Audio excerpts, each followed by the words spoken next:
Përshëndetje të nderuar shikues, jeni me edicionin e lajmeve të orës 11 në Radio Televizionin Publik të Kosovës.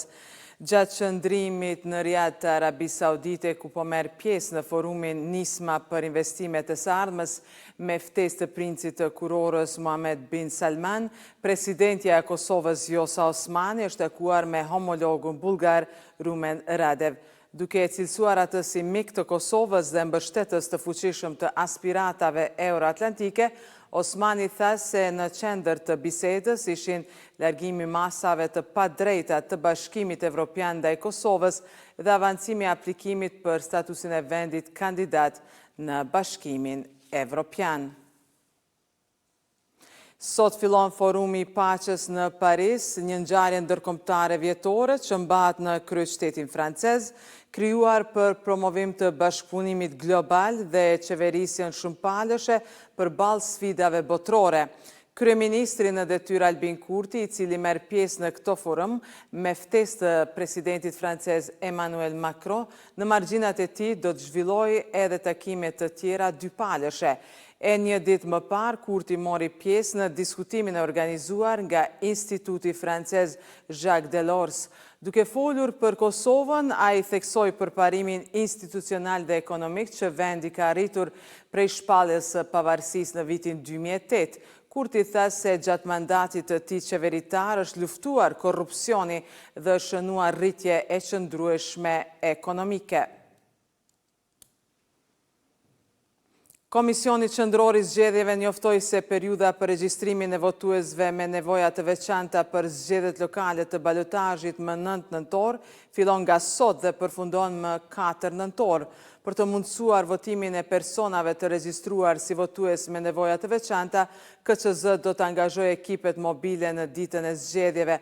Për regjistrim është vënë në funksion platforma elektronike e cila mund të gjendet në webfaqen e KQZ-s.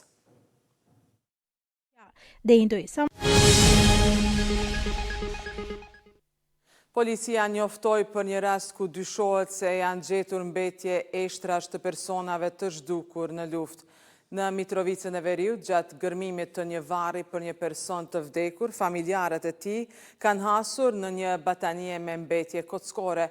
Autoritetet relevante kanë tërhequr mbetjet për ekzaminimet e nevojshme dhe rasti po hetohet. Ndërkohë, policia arrestoi 4 persona të dyshuar shtetas të Turqisë pas një aksioni të zhvilluar në komunën e Fushkosovës. Gjatë kontrollit në vendbanimet e tyre, policia gjeti e sekuestroi 1482 gram marihuanë, para të gatshme, 8 telefona mobil, një automjet, një laptop, si dhe disa gjësende të tjera që lidhen me rastin. Mjeku me inicialet AV nga Vushtria është arrestuar një ditë më parë në ndyshimin për marrje rishfeti. Policia njoftoi se i dyshuari me qëllim të përfitimit personal dyshohet se në këmbim të 10 deri në 50 euro kishte lëshuar raporte për pushime mjekësore. Ndrojmë temë, prania e azbestit në rreth 230.000 metra katror dhe rreth 70 kilometra gypa ujësjellsi mbesin shqetësim për qytetarët e Prishtinës. Për gjatë viteve, komuna ka hapur dhe rihapur tender pasi kompanitë nuk i plotësojnë kushtin për të pasur deponi për gruposje të këtij materiali kancerogjen.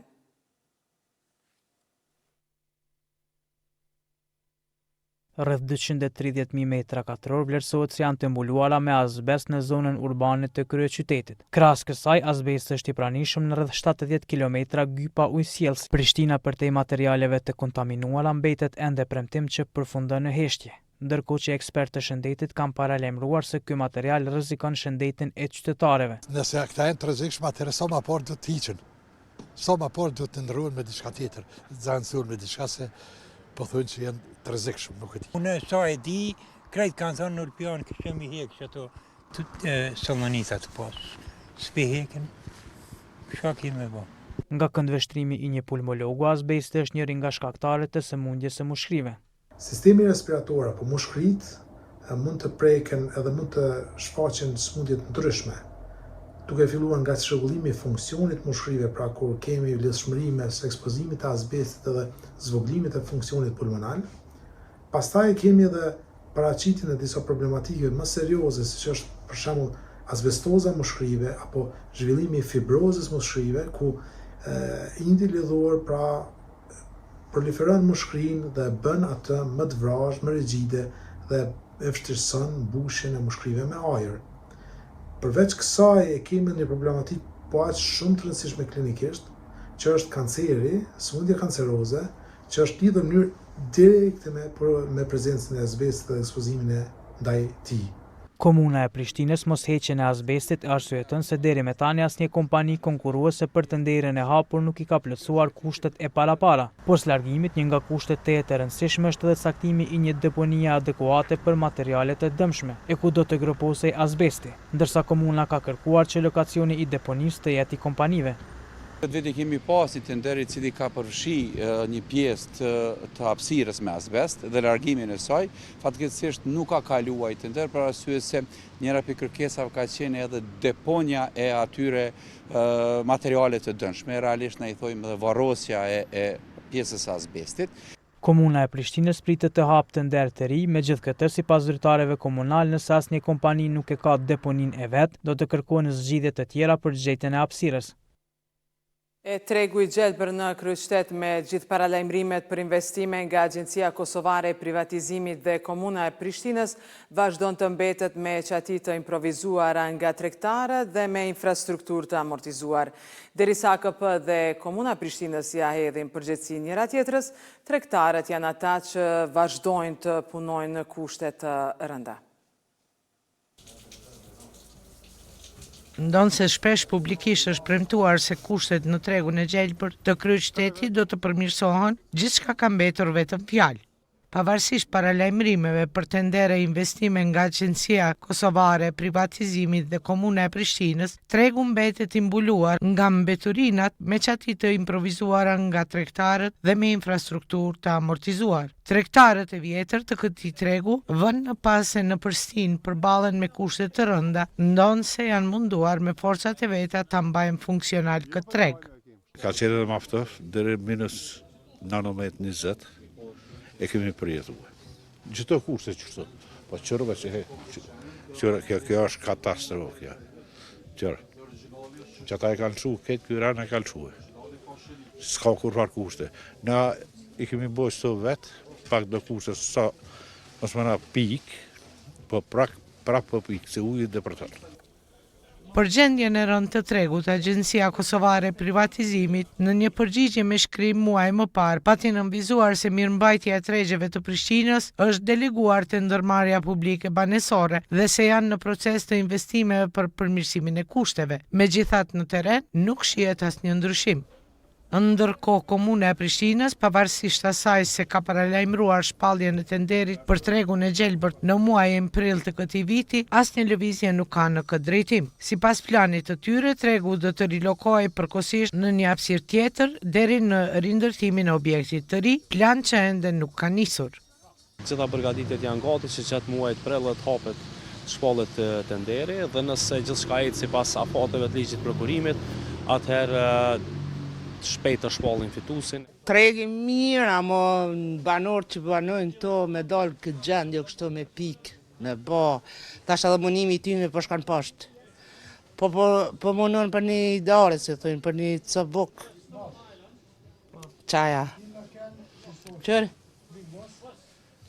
Kja gjendje nuk s'ki vullnet me punu, me jetu. Tonë ditën e gotë, shi... Babaki dhe bora vjen, mërdhin, pika mosit vjen. Aje vish rruga që pja vën bëllë, ju se me pagu treges sana. Premtimet për rindërtimin e tregut të gjelbër kanë mbetur në letër, ndërsa Agjencia Kosovare e Privatizimit dhe Komuna e Prishtinës hedhin përgjegjësinë njëra mbi tjetrën. Tregtarët vazhdojnë të punojnë në kushte të rënda, pa shpresë se diçka do të ndryshojë së shpejti.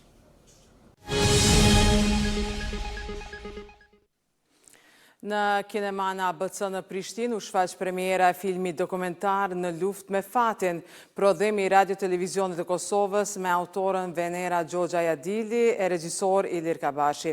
Filmi dokumentar shtjellon një rrëfim prekës për përballjen e një familje me sfida të mëdha gjatë luftës në Kosovë në vitin 1999 dhe luftën e tyre të dyfisht për mbijetesë.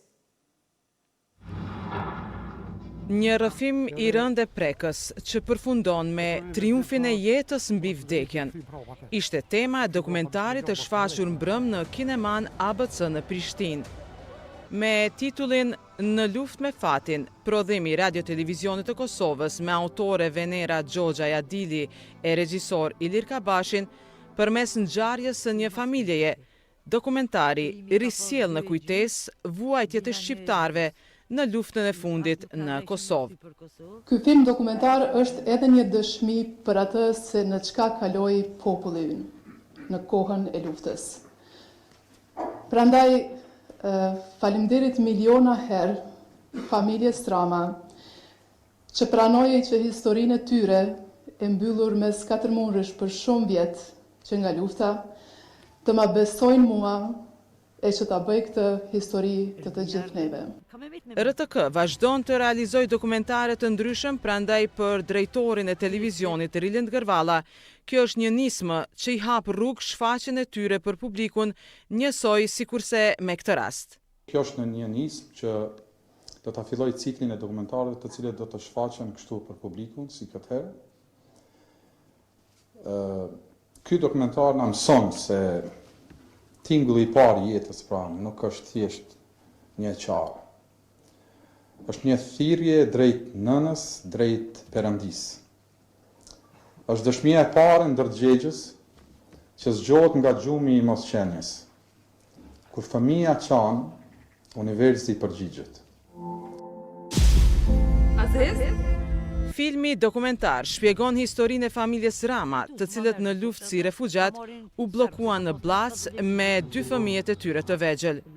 Erblina ishte 1 vjeç e gjysmë, e mbetur pa ushqim dhe duke e vdekur. Prindërit e bartën në çantë edhe kur u kthyen dhunshëm. E në momentin kur vajzës po i hapej varri, ajo jep shenja jete. Filmi dokumentar është i realizuar bazuar në dëshmitë e familjes dhe brenda tij për vizualizim ka dhe pjesë teatrale nga aktorët Afrim Muçaj e Rabie Kryeziu. Si është gjallë, e pashi ka libri da mori qika është gjallë. Uragani Melissa ka goditur Kubën me erëra që arrin deri në 190 km në orë pasi shkatroi Jamaikën dhe shkaktoi 7 viktima në Karaibe. Në Jamajkë, kryeministri Andrew Holness shpalloi një zonë fatkeqësie dhe paralajmëroi për ndikime shkatruese. Shkalla e dëmit në Jamajkë nuk do të fillojë të bëhet të qartë së shpejti, por Holness ka paralajmëruar për dëme të mëdha materiale. Melissa mbërriti në Kubë si një uragan i kategorisë 3, jashtëzakonisht i rrezikshëm si një nga uraganët më të fuqishme të Atlantikut në histori. Melissa deri më tani ka shkaktuar 7 vdekje, 3 në Jamajkë gjatë përgatitjeve për stuhi, 3 në Haiti dhe 1 në Republikën Dominikane. Erëra të fuqishme dhe shira të rrëmbyeshëm janë raportuar në Kubën lindore, sipas përditësimit të fundit nga qendra kombëtare e uraganeve me shpejtësi ere prej 185 km/h. Qytetet më të mëdha të rajonit lindor përfshin Santiago de Cuba dhe Guantanamon, ku paralajmërimet për uragane janë në fuqi. Më shumë se 735.000 njerëz u evakuuan në Kubë ndërsa Melissa po afrohej sipas burimeve zyrtare. Kuba lindore mund të shohë deri në 63 cm shi në male, gjë që mund të shkaktojë përmbytje të menjëhershme dhe rrëshqitje dheu që kërcënojnë jetën.